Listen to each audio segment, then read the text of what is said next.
Paying off your house sounds like one of those big life goals, something people work toward for years, sometimes decades. And from the outside, it looks simple. No mortgage, no monthly payment, just freedom. But what most people don't realize is this. It's not just your finances that change when a house is paid off. Your entire relationship with money shifts. Because for the first time in a long time, one of your biggest financial obligations completely disappears. And that creates a very different kind of space in your life, not just financially, but mentally too. You're no longer planning around that one fixed payment every month. And that shift starts affecting how you see everything else. So let's start with the most obvious change. Cash flow. When you're paying a mortgage, a large portion of your income is already committed before you even touch it. It's almost like that money was never really yours to begin with. Every month, that payment goes out automatically. No negotiation, no flexibility. But once that's gone, something opens up. That money doesn't disappear anymore. It stays with you. And suddenly your income feels different. Not because you're earning more, but because you're keeping more what you already earn. And that extra cash flow creates options. Before, your money had a fixed destination. It followed the same path every month without much choice. But now that path is open. You get to decide where that money goes. And that's a powerful shift. Because for the first time, your financial decisions aren't restricted by a major obligation. You can invest more aggressively. You can build savings faster. Or you can improve your lifestyle in a controlled way. And having that flexibility changes how you think about money. Now, here's where it gets interesting. Even though your financial situation improves, your habits don't automatically change. And this is where people get caught off guard, because you expect everything to feel different immediately. But in reality, your behavior stays the same unless you change it. So if you were spending without structure before, that extra money can disappear just as quickly. It just happens in different places. And that's why this stage is more important than it looks. Because freedom without direction can quietly turn into waste. So this is the moment where decisions matter the most. Because now, you're not being forced into structure anymore. The mortgage used to create discipline automatically. It made sure a portion of your income was consistently going somewhere meaningful. But once that's gone, that responsibility shifts to you. And that's a big change. Because now, your progress depends entirely on your choices. What you decide to do with that freed up money starts shaping your next financial phase. Now, let's talk about something less obvious. Risk. When you have a mortgage, there's always a background level of pressure. Even if you don't think about it daily, it's there because you know there's an obligation that has to be met. But once the house is paid off, that pressure drops significantly. You don't feel the same urgency anymore. And that changes how you experience money. Because now, you're not operating under constant obligation. You have breathing room. And that breathing room creates stability. And that stability changes how you approach decisions. You're less reactive. You don't feel like every financial move has to be perfect. Because the consequences aren't as heavy as before. Your foundation is already secure. And when your foundation is secure, your thinking naturally becomes clearer. You take more time. You think things through. And that leads to better decisions over time. Now, another thing that changes is your time perspective. Before, most of your thinking is short-term, month to month, payment to payment. You're always looking at the next cycle.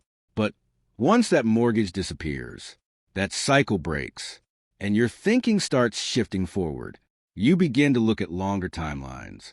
Because your money isn't constantly tied up anymore. And that shift from short-term to long-term thinking is where real progress begins. And this is exactly where investing becomes more powerful. Because now you have consistent extra cash flow and no major debt holding you back. That combination is rare because most people are trying to balance both at the same time. But here, your focus becomes clearer. You're no longer splitting your money between obligation and growth. You can direct more of it toward building something long-term. And that's when investing starts making a bigger impact. But here's the key point most people miss. Paying off your house doesn't automatically make you wealthy. It doesn't guarantee progress. What it does is give you an opportunity, a very strong one, but it's still just an opportunity, because if there's no system in place, that advantage can slowly fade away. The same patterns can repeat, just in a different form. So what matters isn't just reaching the stage, it's what you do after you reach it. Now, something else starts to change after your house is paid off, and it's not immediately obvious. Your monthly stress level drops, not dramatically overnight, but gradually, because even if you weren't constantly thinking about your mortgage, it was always there in the background, a fixed obligation, something that had to be handled no matter what. And once that disappears, there's a kind of mental relief that comes with it. You don't feel as pressure to keep everything perfectly aligned every single month. And that shift creates a calmer approach to money overall. And when that pressure goes down, your decision-making naturally improves because you're no longer operating from urgency. You're not rushing decisions. You're not reacting quickly just to stay on track. Instead, you slow down. You think a bit more. You consider options. And that space between thinking and acting is where better financial decisions actually happen. Because most mistakes don't come from lack of knowledge. They come from rushed choices. Now, over time, this calmer decision-making builds confidence. Not loud confidence, but quiet confidence. The kind where you don't feel the need to constantly check everything.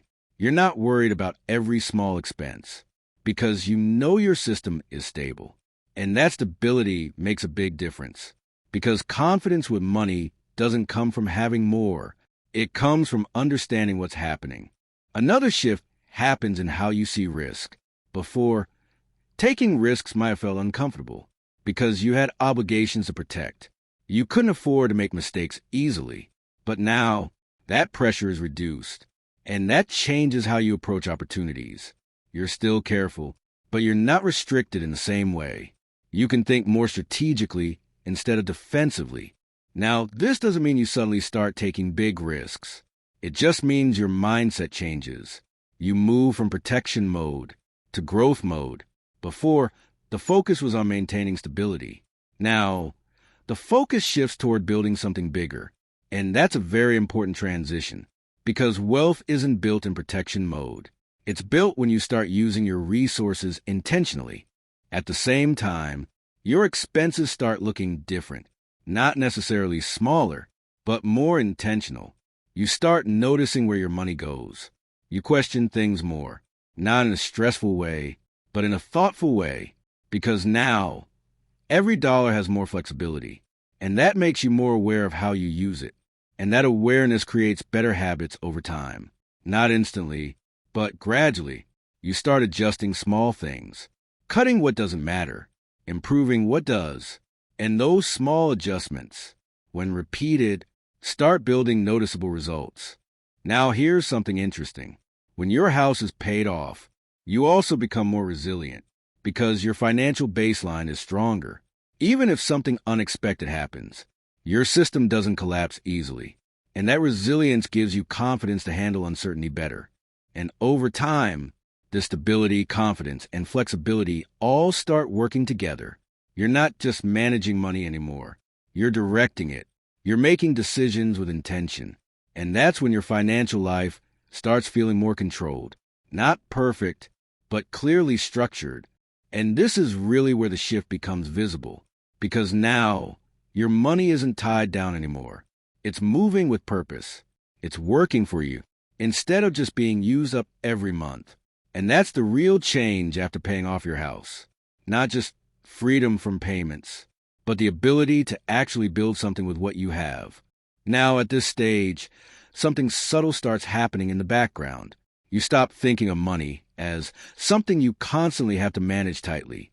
Before, every decision had weight. Every expense felt like it needed to be calculated carefully. But now that pressure softens.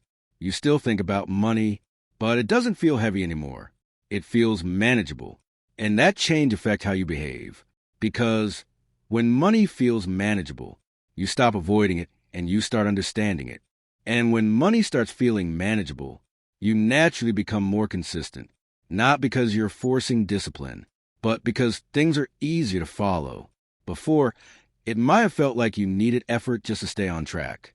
Now your system supports you. So even simple actions like saving or investing become more regular. And consistency like that is what actually creates long-term results. Another important shift happens in how you view spending. Before, spending might have felt reactive, something that just happened in the moment. But now, you start thinking about it differently. You become more intentional, not restrictive, just aware. Because when you know you have flexibility, you also understand the value of using it wisely. Now, over time, this awareness starts shaping your habits. You don't need to track every small detail. You don't need strict rules, because your decisions start aligning naturally with your goals. And that's when things feel easier, because instead of forcing discipline, you're operating with understanding. At the same time, your financial confidence keeps growing, not in a dramatic way, but in a steady, quiet way.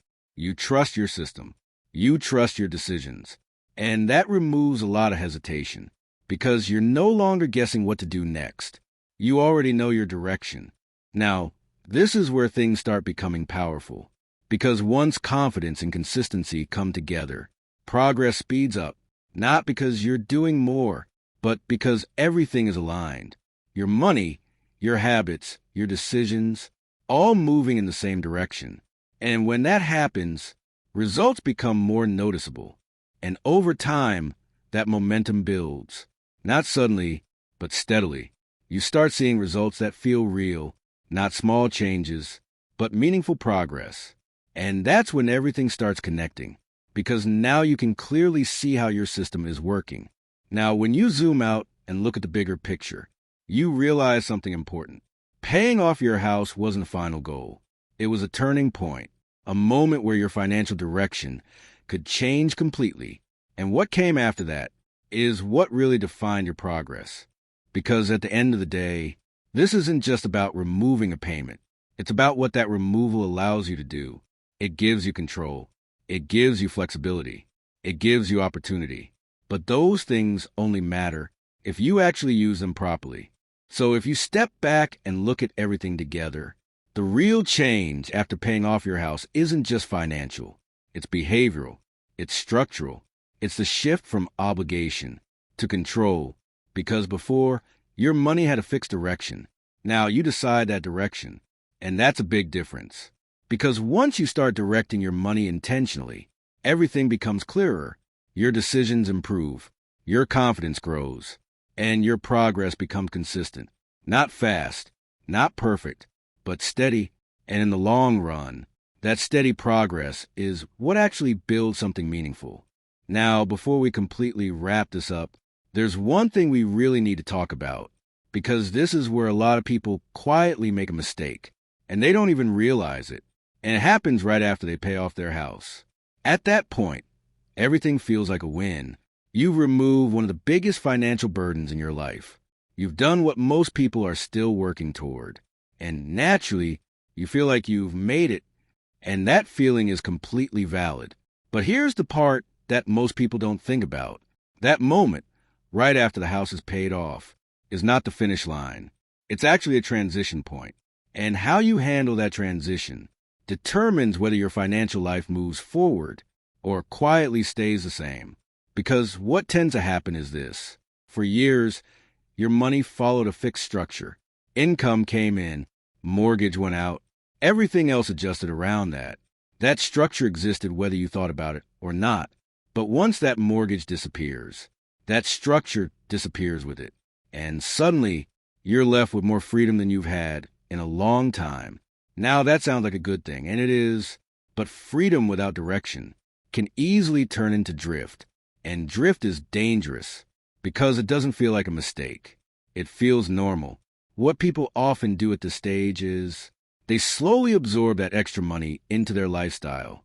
Nothing dramatic, just small upgrades, slightly better spending, a few more comforts.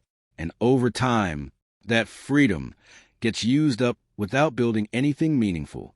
Not because they did something wrong, but because they didn't replace the old structure with a new one. And that's the key. When the mortgage disappears, you have to create a new system to take its place. Otherwise, your progress stops right there. Because before, your mortgage was forcing discipline. It was forcing consistency. It was forcing you to allocate money every single month. Now, that responsibility is completely in your hands. And that's where the real shift happens. Because now you're not just following a system. You're responsible for building one. And this is where most people split into two paths. The first path is passive. They enjoy the extra money. They relax a bit, and things stay comfortable. But financially, not much changes. The second path is intentional. They take that same freed-up money and give it a new purpose. They redirect it. They build something with it. They turn that old mortgage payment into an investment stream. And over time, that decision creates a completely different outcome. Because think about it like this. If you were paying, let's say, a significant amount every month toward your house, that means you were already capable of living without that money. Your lifestyle was built around it. So when that payment disappears, you don't actually need that money to survive, which means it has the potential to be used for growth. And that's the opportunity most people overlook, because instead of redirecting it, they slowly absorb it. And once it gets absorbed into lifestyle, it becomes invisible again, just like before, and the cycle repeats. So the real question at this stage becomes, what do you want that freed up money to do? Do you want it to disappear quietly into lifestyle upgrades? Or do you want it to build something that continues growing over time? Because that decision is what defines everything after this point. And this is where thinking long-term really matters. Because now you're no longer dealing with survival or obligation. You're dealing with opportunity.